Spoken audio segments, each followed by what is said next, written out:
Tere tulemast kõigile! Tänase naiste ettevõtlusjuttude teemaks on, räägime sellest, kuidas leida aega iseenda jaoks ja saavutada elus tasakaal. Minu nimi on Kairi ja see teema puudutab mind isiklikult. Nägin, et just enne suve sobib see live siia maikuu lõppu. Ja suvi on minu arust see aeg, kus võiks veeta võimalikult palju aega väljas, päikese käes ja nautides elu. Kahjuks aga ettevõtjana sattusin mina eelmisel suvel sellesse lõksu, kus mul ei olnud aega välja minna. Minu värske õhu hingamine tähendas seda, et ma tegin toas akna lahti ja hingasin värsket õhku samal ajal tööd tehes. Selle tulemusel oli minu D-vitamiin nii madal, et mulle kirjutati kangemad rohud. Ja nagu teada, siis D-vitamiin on üks asi, mis mõjutab meie energiataset. Ma olin sattunud kohta, kus mul oli kalender igasugu tööasju täis. Ma ei olnud planeerinud kalendrisse oma isiklikku aega ja lõpuks mul ei olnud energiat selle kõigega tegeleda. Kuna ma see suve ei taha enam sattuda samasse mustrisse, siis tänane teema on suur õppimiskoht nii minule endale, kuid usun, et see tuleb ka kõigile teile kasuks. Minuga on täna siin Valeria Siirand, coach ja koolitaja, kes toetab naisi, kelle elu on jõudnud väsitavasse seisakusse. Ta julgustab ning juhendab neid elus edasi liikuma, et tuua oma ellu positiivseid muutusi ja tasakaalu. Valerial on ka ise läbinud inspireeriva kogemuse. Ta töötas 16 aastat avalikus sektoris, kuid otsustas teha julge sammu. Lahkus oma seniselt töökohalt ning asutus oma ettevõtte Hea Eluviis OÜ. Nüüd kasutab ta oma kogemusi ja teadmisi selleks, et aidata teistelgi leida aega iseenda jaoks, saavutada tasakaal ning jõuda lähemale elule, mida nad tõeliselt naudivad. Kui sul on tänase teema kohta küsimusi, siis palun jäta need laivi ajal kommentaaridesse või ka kui sa vaatad tegelikult järgi, siis saad jätta oma kommentaarid ja mõtted siia sama. Tere tulemast sulle, Valeria! Kas sa soovid ennast veel kuidagi tutvustada? Tere, Kairi! Aita sulle sellise suurepärase sissejuhatuse eest. Ja aita, et sa jagasid vaata sellise loo, et kuidas sul siis eelmine aasta läinud on. Et näed, ei planeerinud kuidagi aega ja niimoodi see suvi läkski. Just. Aga tead, kuna sa juba mainis, et jah, 16 aastat ma olen töötanud palgatöötajana, võib-olla siin kohas ma natuke täpsustaksin, et ma töötasin avalikus sektoris. Ja kui keegi küsiks mu käest, et kas sul seal oli halb olla või miks sa lahkusid üldse seal, siis tead, mina oleksin vastanud, et seal oli suurepäraselt olla tegelikult. Mul olid fantastilised kolleegid, mul olid mõistlikud ülemused, nii et selles osas ma ei saa mitte midagi öelda minu endise tööandja kohta, et ma oleks ennast tundnud seal kuidagi halvasti. Aga üks asi mul siiski oli. Mul oli selline meeletu rahulolematus. Ma ei tea, kui sina võib-olla või keegi, kes meid praegu kuulab või pärast järele kuulab, kas teil on olnud kunagi selline olukord elus, et kõik tundub nagu hästi olevat. Sul on, ma ei tea, töö, sul on pere, kõik on nagu tipp-topp, aga sa tunned ikkagi seda rahulolematust. Ja minu jaoks oli selline väga tugev rahulolematuse tunne oligi seotud sellega, et ma tundsin, et ma teen nagu midagi, mis mind päriselt ei kõneta. Ja see enese otsimine mul võttis tegelikult ligi 10 aastat, sest minu probleem oligi selles, et ma ei teadnud, mida ma päriselt tahan teha. Et ma ei tahtnud nagu lahkuda, aga ma ei saanud ka sinna nagu kauem jääda ja ma otsisin ennast ja mingil hetkel ma ikkagi sain aru, et see on see coaching, mis on minu selline väljund, millega ma tõesti tahan tegeleda. Ja siis mingil hetkel ma lihtsalt otsustasin, et ma lahkungi palgatöölt. Ja nii see oligi, aga see ei olnud üleöö otsus, et see oli protsess ka minu jaoks tegelikult. Sa vastasid juba peaaegu mu esimese küsimuse ära, et kuidas su ettevõtluse teekond alguse sai, aga võib-olla ma küsin siit natuke täpsustavalt juurde seda, et kas sa siis katsetasid erinevaid asju ja siis sa said aru, et see coaching on see teema või sa läksid õppima erinevaid asju või kuidas see pool oli? tead, sellega oligi niimoodi, et ma mingil hetkel hästi mäletan, et ma paningi enda jaoks need kriteeriumid paika, et kuidas ma saan aru, et ma teen seda tööd, mis mulle meeldib. Ja seal olidki teatud kriteeriumid ja tegelikult ega ma ei teadnud, et see on coaching, ma lihtsalt mõtlesin, et ma tahan töötada inimestega, ma tahan aidata neid või selles mõttes toetada nende, ma ei teadnud veel tegelikult, kuidas ma tahan neid toetada, et mis see võiks olla. Aga kuulates ühte webinari, seal kõlaski selline sõna nagu arengujuht. Ja no mõtlesin nagu, mis asi see on, et huvitav, nagu ma ei ole enne sellega nagu kunagi kokku puutunud. Ja siis ma hakkasingi uurima seda, siis tuligi välja, et tegelikult see on coaching ja kus seda õpetatakse, ma leidsin selle nagu kooli Intelligentne grupp ja läbisingi selle väljaõppe ja hakkasin juba praktiseerima ja mingil hetkel ma sain aru, et kahel toolil on raske istuda tegelikult, et mõned alustavad niimoodi, et teatud hetkeni see on normaalne, et sa võib-olla oledki palgatööl ja siis teed nii-öelda oma väike äri, aga mingil hetkel sa pead langetama selle otsuse, et okei, ma keskendun võib-olla siis ainult ettevõtlusele. Ja nii see läkski. Sinna ma jõudsingi, et avasin oma väikse firma, sooloettevõtja, mis tähendab sisuliselt seda, et sa teed kõike, turundus, raamatupidamist, coaching ut, koolitamine, ehk siis nii see ongi praegu mul, selline etapp. Ja, kuna sa on päris pikka aeg, kus sa oled olnud ettevõtja, kas sul on olnud vahepeal selliseid hetki, kus sa tahaksid alla anda, näiteks palgatööle tagasi minna? Ja kui sul on selliseid olukordi olnud, siis kuidas sa neist välja oled tulnud? Aitäh! Ma saan aru, et meil on väga avalik otseülekanne, ehk siis me võime rääkida nii, nagu need asjad päriselt on. Just. Ehk siis tegelikult, kui mina oleksin praegu vastanud, ei, mul ei ole mitte kunagi olnud selliseid momente, siis see oleks tegelikult vale.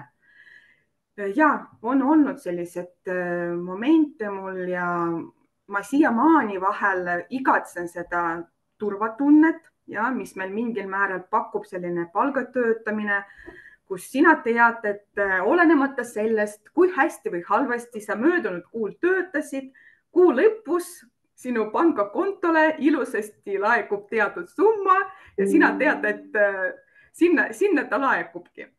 Ehk siis mingil määral ja, et igatsen seda turvatunnet või seda stabiilsust võib-olla. Aga kuidas ma siis edasi liigun? Tead, ma meenutan oma väärtusi. Ehk siis ma mõtlen seda niiviisi, miks ma siis üldse tahtsin olla nii-öelda ettevõtja, miks ma üldse tahtsin coaching uga tegeleda, miks ma tahtsin, natuke pärast ma sain aru, et ma tahan ka koolitada. Ja see oli see põhjus, et ma tahan ise olla oma aja peremees, ma tahan ise otsustada, ma tahan ise olla selline, nagu mina olen, ma tahan ise otsustada, kellega ma teen koostööd, kas mina teen praegu või mina teen hiljem. Ehk siis ma tunnen, ma olen oma iseloomult ka hästi iseseisev ja mingil määral autonoomne inimene, sest ma oskan ennast tegelikult hästi organiseerida. Et on inimesi, kes vajavad natuke rohkem seda juhendamist, see on täiesti okei tegelikult, et see on täiesti normaalne, aga võib-olla üks minu väärtustest oligi see nagu otsuse vabadus, et mul on seda vaja, ma tahan seda teatud piirile nagu tunda, see ei tähenda seda, et ma ei kuula kellegi nõuandeid või mul ei ole kedagi, kelle käest ma võiksin mingi nõu küsida või koostööpartnerid, ei, aga et kui me räägime natuke selle palgatöö tasandil, kus sul on näiteks ülemus või sina oled ülemus, et seda vabadust minu hinnangul ei olnud seda niivõrd, kui mul praegu on. Aga taaskord, see ei tähenda seda, et ma nüüd ütlen, et teate, mitte kunagi ma nüüd enam ei lähe palgatööle tagasi. Ei, absoluutselt see ei tähenda seda, ehk siis kui mingil võib-olla hetkel ma tunnen, et see palgatöö on kooskõlas minu väärtustega, et mul säilib selline autonoomsus ja iseseisvus mingil määral, sest jällegi erinevad firmad, erinevad asutused on olemas, siis miks ka mitte tegelikult. nii et ja kuidas ma siis, sinu küsimus oli ka selline, et kas ma ei taha niimoodi tagasi palgatööle minna ja kuidas ma selles seisundis välja astun. Ehk siis üks asi on see väärtused ja teine asi loomulikult minu tugivõrgustik ehk siis minu perekond, kes toetab mind mitte ainult sõnadega, et Valeria, ole tubli ja saa hakkama, vaid ka hästi niimoodi, et rahadega ka mingil määral, sest arvet iseennast ära ei maksa kahjuks, eks nii need asjad on, ehk siis perekond kindlasti, kes toetab mind. ja ma tunnen mitmes kohas ära ka iseennast, et jah, palgatööl on mingis mõttes kindlustunne, et sa saad seda igakuist palka, aga seal on ka kohustus, sa pead üldjuhul käima kellast kellani kohal, on ju. et ma ei saa minna keset päeva lihtsalt jalutama või mingit tuttavaga sööma või noh, võib-olla mõni koht võimaldab seda, aga praegu ma suuresti tunnen, et arvestades eelmiseid töökogemusi, mis mul on, et siis nagu see ettevõtlus on ikkagi nii palju rohkem vabadust pakub mulle. Kindlasti, ma olen kuulnud kuskil väga ilusa mõtte selle kohta, et kui sa töötad näiteks kellegi heaks, siis sa aitad nii-öelda saavutada tal teema eesmärke. Aga kui sa töötad enda heaks, siis sina tegelikult liigud oma eesmärkide poole.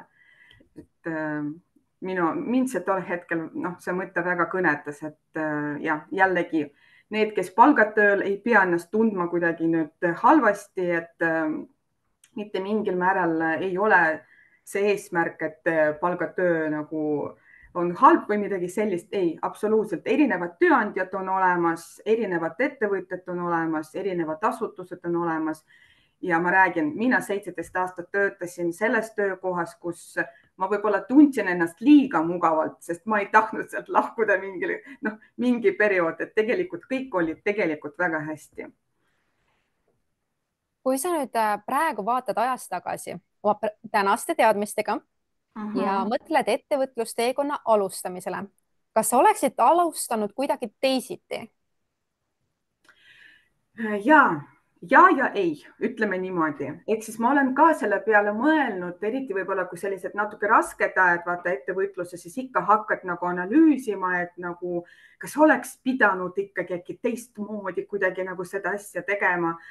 Et võib-olla, mis mind natuke võib-olla mitte kriipelda, vaid ma mõtlen selle peale, kas ma oleks pidanud võib-olla rohkem selle nagu meelerahufondi ette valmistama. Ehk siis oleks ikkagi nagu finantsiline turvapaadi mingiks hetkeks kas või, et saaks sellised nagu jooksvad arved ära maksta või midagi, et see elukvaliteet võib-olla ei oleks nagu kohe nagu langenud või nagu muutnud võib-olla selles mõttes.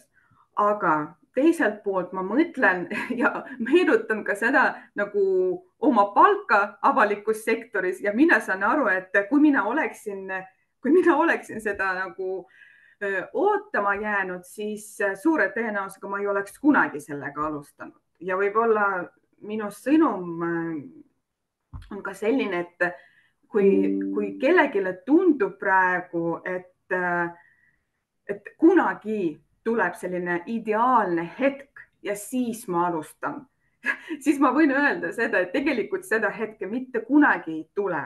Ükskõik, millal sa ei alustaks, sulle ikkagi nagu jäävad teatud riskid paratamatult. Võib olla selline väike nagu nõuanne, mida ma võiksin anda selliste nagu neile, kes alles kaaluvad seda ettevõtluse alustamist, et kaardistage enda jaoks, kas või ma eeldan, et ikkagi kirjutate ka äriplaani, mitte ainult töötukassa jaoks, vaid ka enda jaoks tegelikult, et aru saada, kuidas te tahate oma ettevõtlusega ikkagi alustada ja liikuda. Ja üks asi, mida te kindlasti teete, on SWOT-analüüs, aga te võite ka enda jaoks kaardistada kõik need riskid ja mitte sellepärast, et saada sellise kultuurse šoki, et ei, ma ei hakkagi arvatavasti selle ettevõtlusega üldse alustama, aga just vastupidi, et sa mõtledki selle peale, et okei, riskid on mul sellised, aga kuidas ma saan neid maandada, et mida ma saan tegelikult teha selle jaoks, et ma ikkagi alustaksin. Ehk siis ühelt poolt tõesti ei tasu olla natuke sinisilmne ja loota, et nagu küll see kuidagi iseenesest laheneb, et see tegelikult ettevõtlus, ma saan aru, Kairi, et ja teised, kes meid kuulavad, on ikkagi strateegia, see on ikkagi süsteem ja peab mõningaid asju ikkagi planeerima ja mõtlema natuke tuleviku peale, mitte lihtsalt nagu pimesi loota, et õnne või edu peale, et sellised nagu väiksed nõuanded minu poolt, et mida võib-olla ma oleksin teinud teistmoodi, et jah, natuke mõelda võib-olla selle turvapadja peale, meelerahufondi peale, aga samas ikkagi, kui sa tahad sellega alustada, siis sa pead proovima, aga planeeri ja tegutse targalt, aga ära oota seda ideaalset momenti, sest elu näitab, et seda kunagi ei tule tegelikult, et parim moment on see, mis praegu. just, sa juba käsitlesid seda teemat, aga ma küsin, kas sa tahad veel öelda midagi nendele naistele, kes kaaluvad ettevõtlust, kuid nad kardavad teha oma esimest sammu?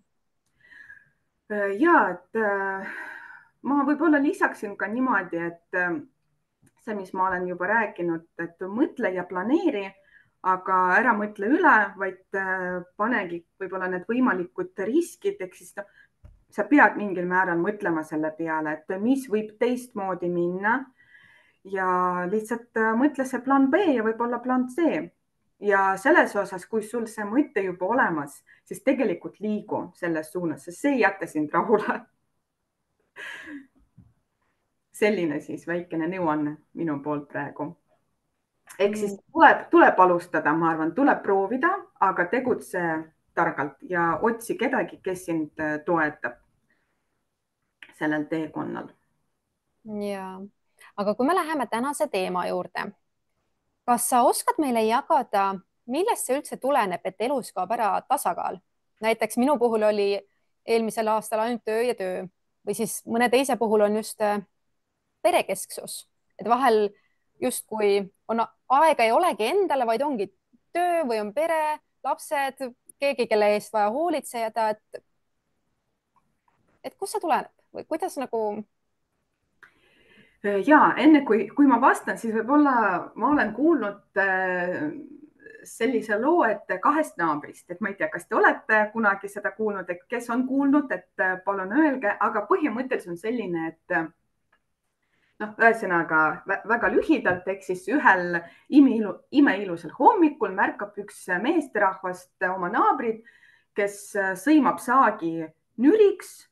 Ja siis meesterahvas küsibki oma naabri käest, et kuule, kuidas sul läheb, hea naaber, et naaber vastab, et tead, tegelikult ma tahan puud maha saagida, aga saak on kohutavalt nüri ja mul ei tule mitte midagi välja. Näed, ma juba nii palju aega olen selle peale kuulutanud, aga miski nagu välja mul ei tule.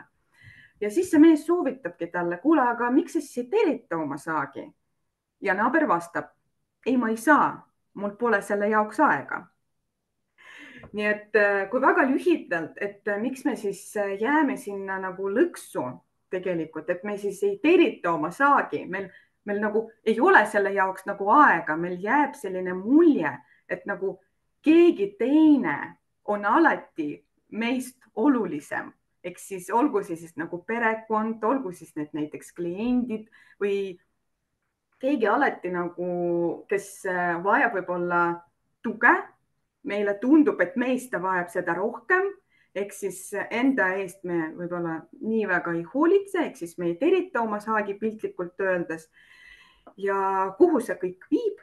See viibki tegelikult sinna, et inimene on siis tüdinud, väsinud, ehk siis D-vitamiin on võib-olla puudulik ja rahulolematu ja lõppude lõpuks õnnetu. Et kui väga lühidalt öeldakse, siis oma saagi teritamine on hästi oluline ja ennast tuleb märgata.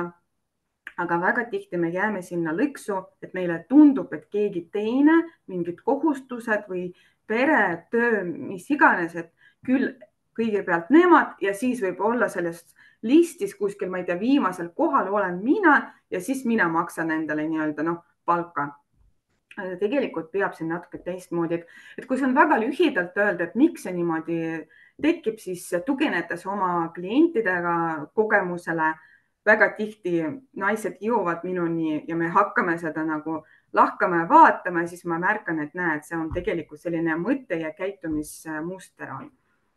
Ja siin kohas tegelikult ma paluksin korraks mõelda sind, Kairi, ja need, kes võib-olla meid siin laivis praegu kuulavad ja kes järele kuulavad, et mõelge ja pange kasvõi chati kirja või paberile, vahet ei ole, et mis see tasakaal tegelikult tähendab sinu jaoks. Ja Kairi, ma küsin siis sinu käest praegu, et kui sa oled valmis jagama seda meiega, et kuidas sina saad aru, et sa oled tegelikult tasakaalus? mm. -hmm. Kui ma mõtlen nüüd ajas tagasi, mul on see aasta olnud vist neid momente. mina seostan seda pigem sellega, et ma tunnen rahulolu, et ma saan võtta vabalt, et justkui selline sisemine rahu, et mul ei ole seda, et ma pean jõudma teha seda või et mul on vaja ainult seda teha või, aga selline kuidagi, et ma tean, et mul on tööasjad tehtud, mul ei ole vaja nende asjadega kiirustada. mul võib-olla on mingeid asju, aga noh, need on seal järgmisteks päevadeks ja ma saan võtta aja endale, teha neid tegevusi, mis mulle meeldib. ja sealjuures saan ma tunda ennast hästi, et mul ei ole kuklas seda mõtet, et kuidas ma nüüd siin puhkan, et ma peaks veel tegema mingeid asju. et kuidagi see tundub, mingis mõttes on ka tasakaal, jah, tegelikult ongi see mu vastus, et tasakaal on see, et kui ma tean, et mul on tööasjad tehtud ja ma saan lubada endale seda puhkust ja rahulolutundega puhkust. Ja et vaata, et sina saad seda endale lubada, jah, ehk siis muud kui nagu keegi sees on meil alati selline väga nõudlik, kes nagu ei lase meil mõnikord, ei luba meil tõesti, nagu sa väga ilusasti seda ütlesid, et ei luba meil seda rahulikult võtta või ei luba seda aega ise endale võtta. Ja tead, mulle meeldis, kuidas ükskord minu poja karatetreener ütles, ta ütles seda loomulikult kehaseisu kohalt, aga ta ütles minu arust hästi niimoodi, kuidagi see mõte mind nii kõnetas, ta ütles seda niimoodi, et elus on kõige olulisem tasakaal ja ütles seda niiviisi, et kui sa oled tasakaalus, siis ka teine löök tuleb hästi välja. Nii et mõte oligi selles, et mitte sa tegutsed nagu momendis, jah, et mul on see tehtud, vaid sa mõtled ka natuke selles nagu pikemas perspektiivis. Ja jällegi kindlasti, nagu sa ise, Kairi, ütlesid ja need, kes meid järele kuulavad pärast või võivad siia chati kommenteerida, et kindlasti elus on sellised olukorrad või sellised nagu tsüklid võib-olla, kus mul pole seda tasakaalu, kus mul võib-olla ongi niimoodi nagu kiire. See on täiesti normaalne, aga probleem algabki selles hetkes, kus sa oled kogu aeg nagu orav rattas, kus sa ei taastu, kui sa ei luba endale taastuda, kui sa ei võta seda aega enda jaoks. Ja tegelikult ajast rääkides väga tihti meil jääb selline nagu mulje või illusioon, et see peab kuidagi iseenesest nagu tekkima see aeg. Aga tegelikult reaalsus on selline, et me peame kasvõi ise seda aega võtma või nagu minu üks hea tuttav coach ütles, et me peame seda looma, ehk seda aega saab tegelikult luua.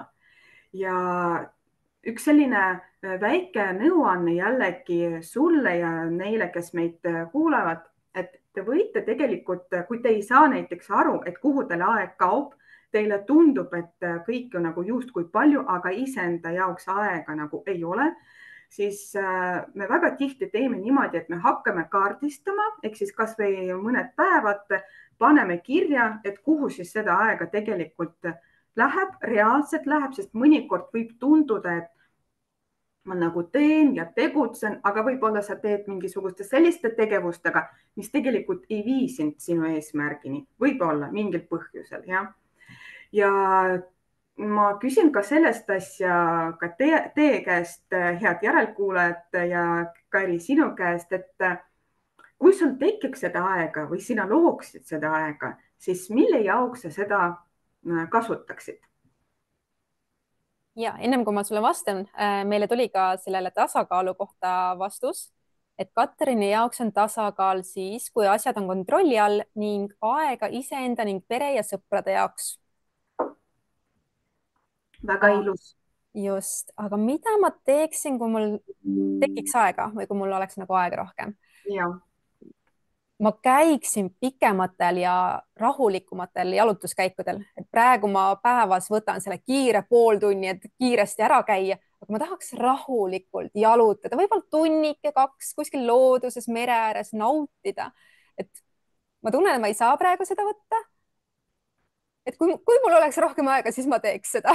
Mm-hmm, mm-hmm. Või siis näiteks suve soojaga nüüd siin, kui tuleb, et veetage aega pargis või rannas selle päikse käes, lasta päikesele ennast nii-öelda paitada ja samal ajal lugeda raamatut ja naudikski hetkes olemist, teades, ma ei pea kuskile kiirustama, et ma saangi lihtsalt olla. Ja väga-väga ilusad pildid, väga ilusad mõtted, ehk siis jällegi vaata, tuleb selline rahulolevas seisund, on ju seda, mida me igatseme ja tahame. Ja me rääkisime sinuga ka sellest, et mina palun ka oma kliente teha seda aja kaardistamist, et ikkagi oleks selline nagu enam-vähem objektiivne pilt, et kuhu siis see aeg kaob nii-öelda ja et sest mõnikord, noh, olgem ausad, mul võib olla kilomeetri pikkune to-do list näiteks, aga kui mina märkan, et need nõudmised ei ole võib-olla mingil määral realistlikud, siis tee kas või 24/7, sa niikuinii nagu ei saa seda tehtud, et siin jällegi tulevad väga tihti sellised nagu taipamise momendid, kui inimesed märkavadki, et okei, tegelikult mul ongi objektiivselt nagu palju tööd, võib-olla liiga palju, kui ma jõuan seda kõik nagu ära teha. Aga jällegi tuginedes võib-olla sellele, et mida mina olen niimoodi vaadanud ja kohanud töötades minu klientidega, ma olen nimetanud seda niimoodi ajaröövijaid ehk siis teatud sellised võib-olla käitumismustrid, mis võib-olla varastavadki aega ja jällegi, kui teie, head kuulajad, teete seda aja kaardistamist, te võite pärast vaadata, et kuhu siis teil aeg kaob. Te võite seda listi täiendada, aga mina tooksin võib-olla siin sellised asju nagu esimene, mida ma olen täheldanud, et nii üllatavalt, kui see ei ole, aga inimesed ei oska paluda abi. Ja talle tundub jällegi, tekib selline illusioon, et ta peab ise saama hakkama, mitte keegi peale tema selle tööga hakkama ei saa.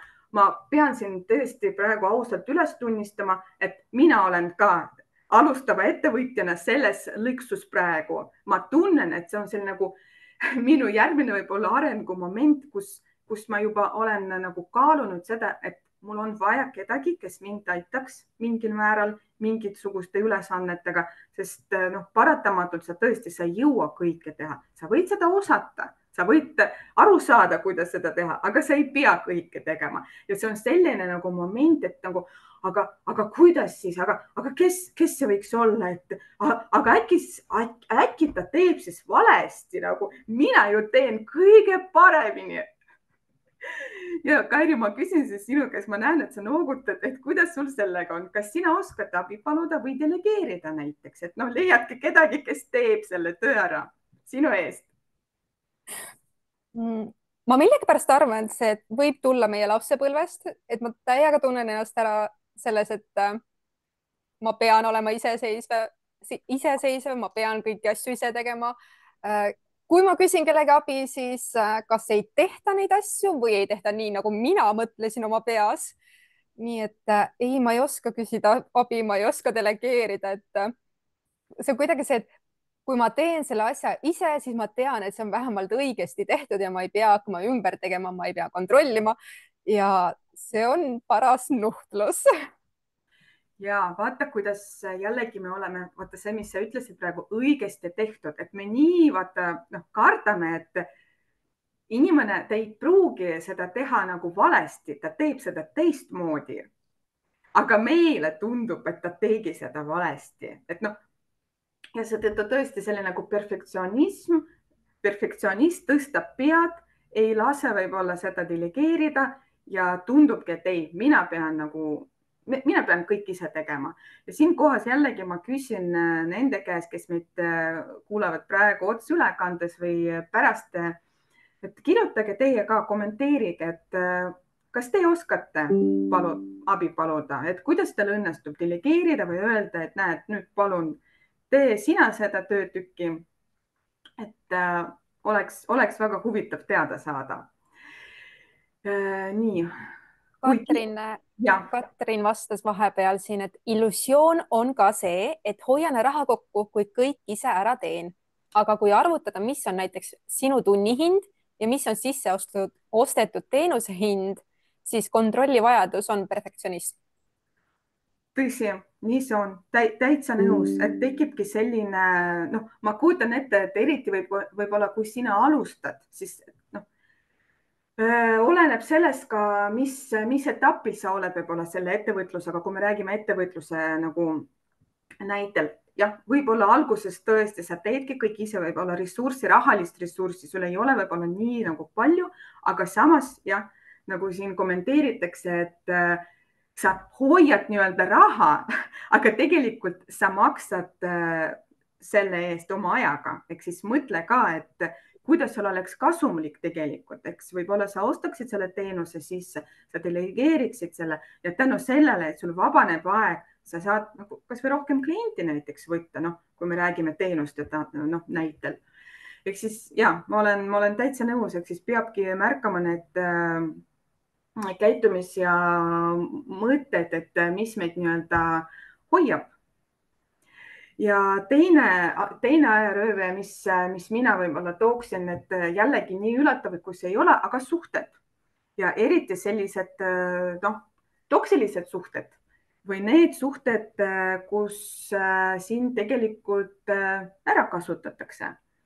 et natuke selline tundlik teema, aga siiski jälle tuginedes võib-olla noh, oma klientidega koostööle, me oleme seda ka täheldanud, et ma ei tea, kas teil on olnud või võib-olla teie elus on sellised inimesed, võib-olla sõbrad, võib-olla tuttavad, võib-olla, ma ei tea, pereliikmed, eriti selline kõige raskem kategooria tegelikult, kes ilmuvad siis, kui on midagi vaja sinult ja mitte ainult raha, vaid ka sinu aega tegelikult, et siis noh, tahetakse midagi ja kui võib-olla sa tunnedki ennast pärast nendega suhtlemist, et sa oled nii väsinud, sul ei ole üldse energiat, sa ei jaksa lihtsalt mitte midagi enam teha.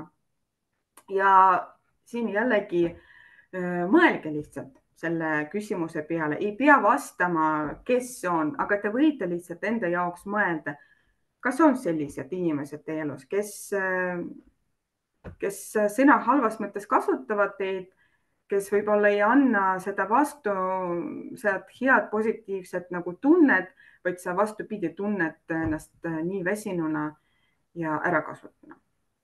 et selline mõte praegu. nii, kas meil on veel aega, et ma räägin siis sellisest nagu viimasest noh, aspektist, mis ka võib seda aega röövida. ehk siis mingil määral me oleme sellest rääkinud, et muudkui keegi teine on olulisem kui mina ise. ma ei saa tunda seda rahulolu, kui näiteks, ma ei tea, minu töö ei ole tehtud või mingid muud sellised emotsioonid mul tekivad. ehk siis kui sa kogu aeg tegutsed selles energias, et sa pead, mitte et ma tahan seda teha, vaid ma nagu pean kogu aeg midagi, ma olen nagu muudkui nagu ma võlgnen teistele alati selline tunne, et jah, et jällegi ma ütlen niimoodi, et mõned kohustused meil on kindlasti olemas, mul on ka kohustused olemas. mingid rutiinid, mida me igapäevaselt teeme, kindlasti me teeme ka ettevõtluse tegutsedes selles mõttes nagu noh, ma pean lihtsalt seda tegema näiteks teatud maani, aga kui sa kogu aeg oled selles olukorras, et muudkui sa pead, sa ei märka seda, mida sa tegelikult tahad, siis see samamoodi üsna kurnav tegelikult ja see väsitab ja see võib ka olla üks selline asjaolu, kus sul energiat enam enam ei ole. ja kui,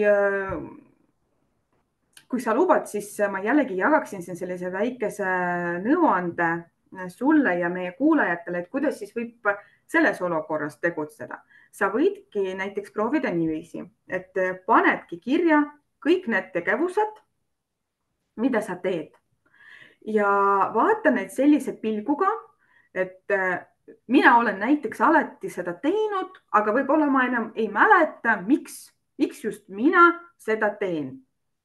Et no ma ei tea, töö näitel mõnikord võivad olla sellised olukorrad, et nagu no kuule, anname sulle ajutiselt, see on selline nagu Liisa tööülesanne, aussõna nagu ajutiselt, ma ei tea, 5 aasta käib ja Kairi või Valeria või kes iganes ikkagi seda teeb. Et nagu enam sa ei mäleta, miks sa seda teed ja kas seda üldse vaja võib-olla nagu teha. Ehk siis vaata seda nimekirja sellise pilguga. Ja järgmine moment, et mõtle ja hinda seda niiviisi, et aga mis siis juhtub, kui seda enam ei tehta. Ja mõtle seda niiviisi, et okei, et mina seda enam ei pea näiteks tegema või ma ei taha seda enam teha ja kas me üldse jätame selle tegevuse näiteks tegemata mingil põhjusel või sina saad seda delegeerida, et noh, näiteks kasvõi kui me siin ikkagi naised ettevõtjad, ka sellel ettevõtluse tasandil, et okei, et ma ei tea, raamatupidamine näiteks, et mina praegu ka sellega tegelen, aga ma juba vaatan sinnapoole, et okei, kas mina ikka pean endiselt nagu sellega tegelema, juba vaatan ka seda, et tahaks juba nagu teatud töötükid ikkagi nagu üle anda, ära anda ja miks mitte ja võib-olla mõningad veel sellised tegevused, võib-olla nad on seotud sinu eraeluga, mingid kohustused, mida sa oled kunagi enda peale võtnud. Võib-olla sa ei pea enam neid tegema, võib-olla keegi teine saaks sind selles mõttes toetada. Ehk siis jällegi, et proovi seda mõelda niiviisi, et tee endale nimekirja ja vaata, et kas ma jätan siis võib-olla üldse selle tegemata või ma palun kedagi ehk siis delegeerin. Sellised siis mõtted. Kas Kairi, sina tahad midagi täiendada või meil on kommentaarid võib-olla või mingid tähelepanekud tulnud?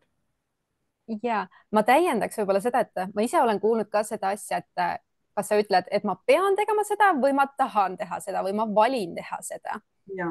Et see tahan pidi tekitama teistsuguse tunde. Ja üks hästi hea näide võib-olla, mida välja tuua, on see, et meile justkui on see, et sa pead tegema trenni või sa pead liigutama, et olla tervislik ja nagu mitte vanast peast olla voodihaige, et sa pead tegema neid asju, aga siis on see, et kas ma tahan teha neid asju ja mõelda, et jah, ma tahan teha neid asju, sest ma tahan tunda ennast vot nii. Ja see kuidagi muudab selle lause ära, et mitte ma ei pea tegema trenni, vaid ma tahan teha trenni, et tunda ennast hästi ja siis nagu vähemalt mulle tundub see lause nagu parem. Kindlasti ja mulle ka tundub. Ehk siis jah, me oleme jällegi harjunud võib-olla, et me peame midagi tegema, et selle nagu tugev tegusõna. Aga samas ma tahan, see kõlab kuidagi teistmoodi või veel üks, et ma saan seda teha, mul on võimalus näiteks seda teha, see on ka tegelikult noh, mingil määral inspireerib ja natuke kuidagi teise selle energiaga võib-olla, kui seda sõna võib niiviisi kasutada praegu. Ehk siis ja pean, tahan ja saan, ehk siis mõtle ja jälgi ka oma mõtted. Mõnikord me tõesti mõtleme niimoodi, et ma pean, seda ma pean ja teist ma pean, et kas või töö näitel, et to-do list on olemas ja ma pean seda, ma pean toda, ma pean kolmandat, aga kas ma tahan või siis lihtsalt mõtlen selle peale, et ma tahan seda teha, siis kuidagi noh, teistmoodi seda kõike. Mul vähemalt küll jah, ma ei tea, kuidas siin need osalejad, kuidas neile tundub, kas nad peavad või nad ikkagi tahavad. Just, et isegi kui sa järgi vaatad, siis kommenteerid. Aga Yeah. Katrin pani näiteks alguses on ok, et teed paljusid asju ja õpid, saad aru, mida, kui kaua võtab aega mingi asi. Mingil hetkel on delegeerimine must be, sest muidu sa ei kasva, sa ei saa kasvada. Täitsa nõus, täitsa hea tähelepanek tegelikult, ehk siis tõesti toetan. Sa, nagu me juba oleme Kairi sinuga maininud seda, et sa võid kõike osata et noh, see on täitsa okei, aga jumal hoidku sind selle eest, et sa teedki kõik ise. nii et nii et selles mõttes kindlasti, et see on selline must be, et langetadki otsuse, et okei, nüüd ma valin sellest tegevuste nimekirjast teatud tegevused, mida ma ei pea enam tegema, mida ma ei taha võib-olla enam teha ja ma delegeerin, ma usaldan neid nii-öelda professionaali kätte, maksan talle selle eest tasu, aga tänu sellele jällegi mul tekib aeg, ma võtan seda aega mingi muu tegevuste jaoks. hästi-hästi vahva tähelepanek tõesti. aga kas me hakkame vaikselt otsad kokku tõmbama, Kairi, mis sina arvad?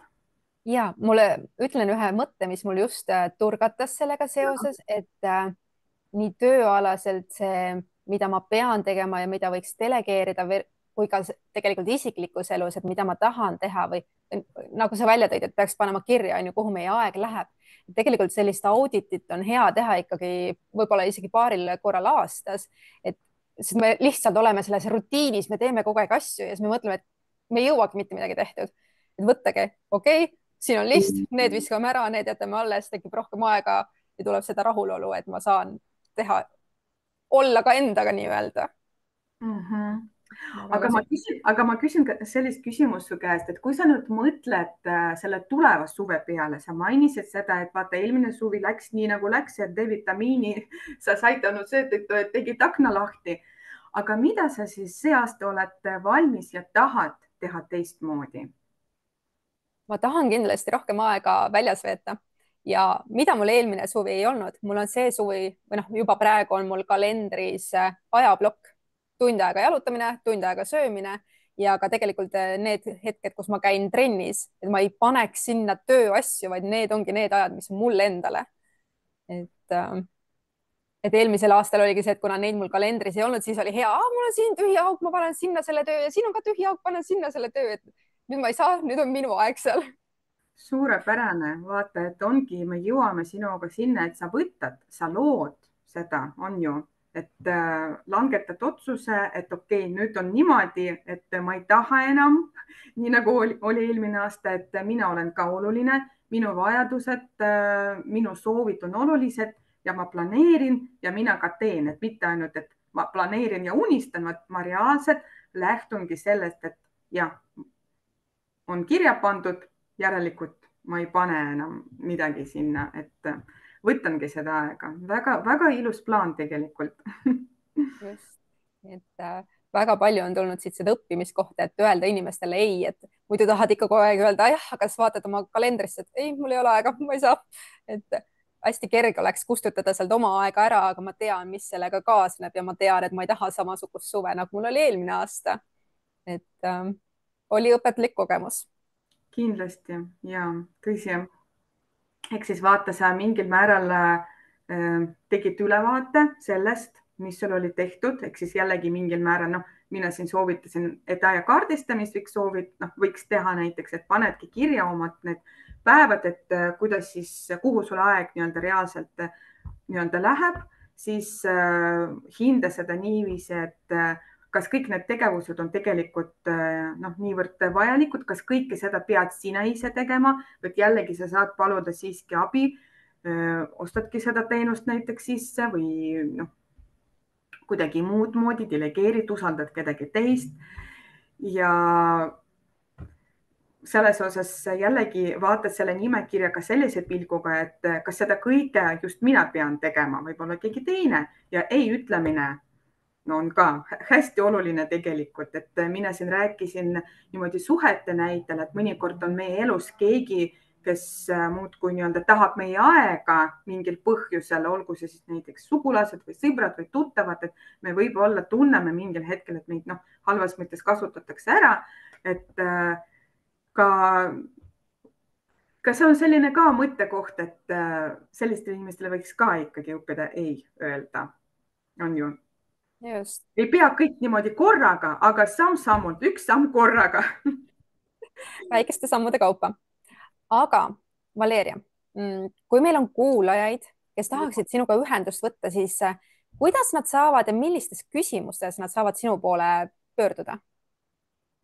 ja tead, kuna ma olen life coach ja iseenesest tegelikult ma võin toetada ükskõik mis teemaga, et selles mõttes jällegi olgu see siis eraelu või töö, et mingit nagu piirangut selles mõttes ei ole, sest mina usun ja ma kujutan ette, et paljud nõustuvad siiski sellega, et meie elu ongi põimunud, üks mõjutab teist, kui meil on töös kõik hästi, siis ka eraelus on tavaliselt kõik või vastupidi, võib-olla kui eraelus on mingid probleemid, siis see võib-olla mõjutab ka meie produktiivsust, et lihtsalt on olnud sellised juhtumid ka minu praktikas, et klient võib-olla tuleb sellise nagu sooviga, et talle tundub, et ta tahab, et ei ole enam tööga rahul tegelikult, aga me hakkame suhtlema, me hakkame seda analüüsima ja siis tuleb hoopis teine olukord, et võib-olla suhted on mingil määral katki läinud, et tema tahab hoopis sinna oma energiat suunata.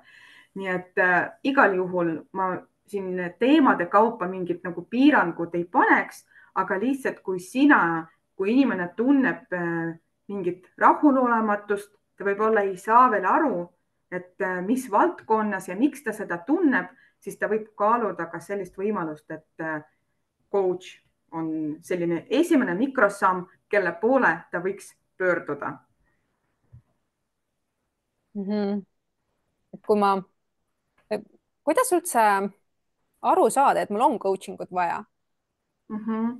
Ja et noh, mina soovitan seda niiviisi, kui sa tunned seda rahulolematust, kui võib-olla sa ise veel ei saa aru, et kuskil nagu pigestab või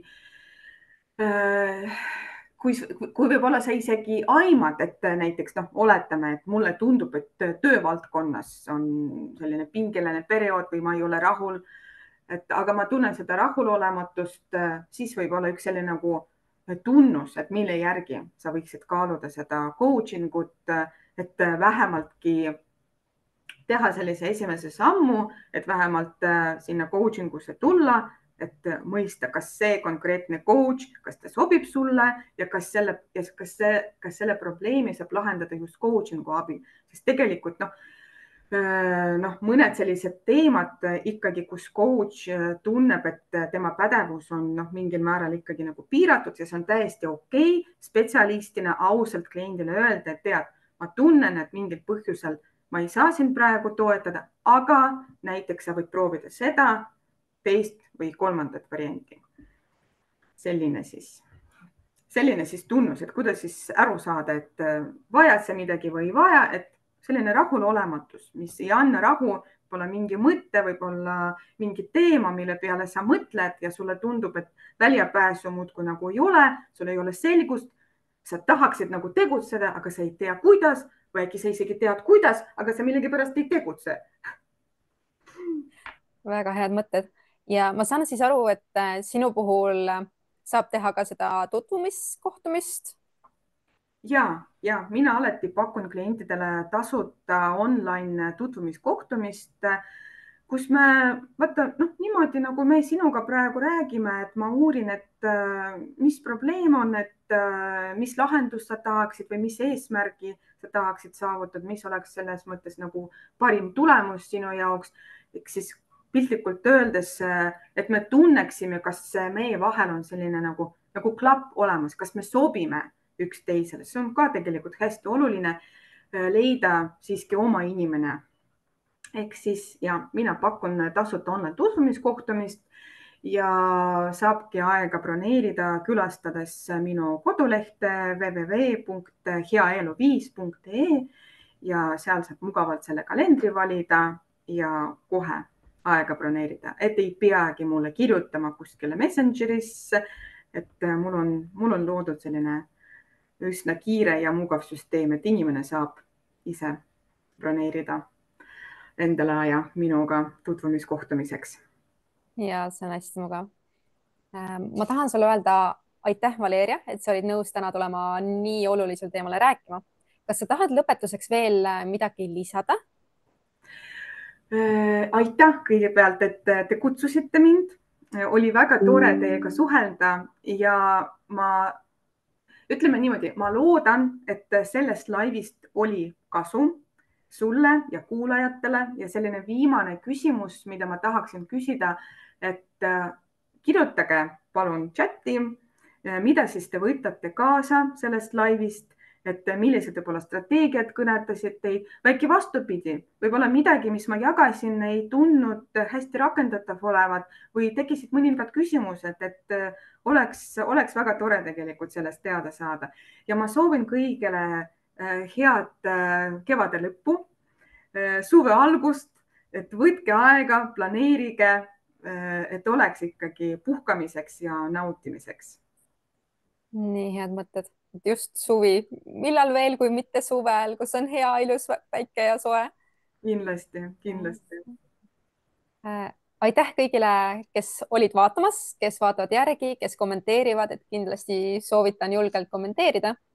ja seniks samamoodi ilusat peagi algavat suve. nägemist. Tšau.